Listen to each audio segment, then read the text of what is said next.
मालवा का सुल्तान गयासुद्दीन खिलजी को लगा था कि वो दमोह की ओर से अचानक आक्रमण कर मुझे चौंका देगा। जब वो आया तो मैंने जानबूझकर अपनी सेनाओं को पीछे हटने का आदेश दिया। खिलजी घमंड से अंधा हो चुका था।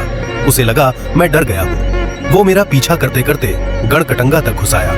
अघोरी बाबा की सलाह पर मैंने चंडाल भाटा के मैदान को युद्ध भूमि चुना। वहां मैंने ऐसा मोर्चा जमाया कि वहां से निकलने का कोई रास्ता ही नहीं था। और फिर मैंने संकेत दिया।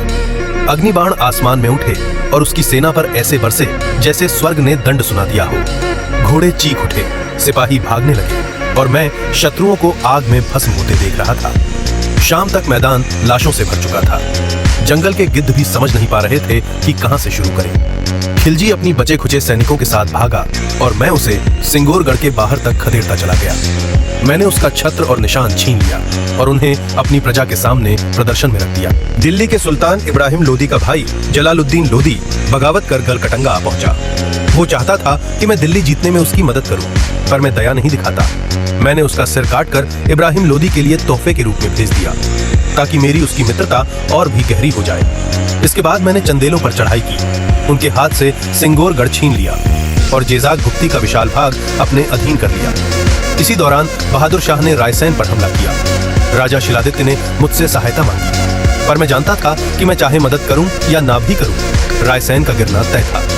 इसलिए मैंने रायसेन बहादुर शाह को सौंप दिया और मेरी शक्ति देखकर उसने मुझे संग्राम शाह की उपाधि दी।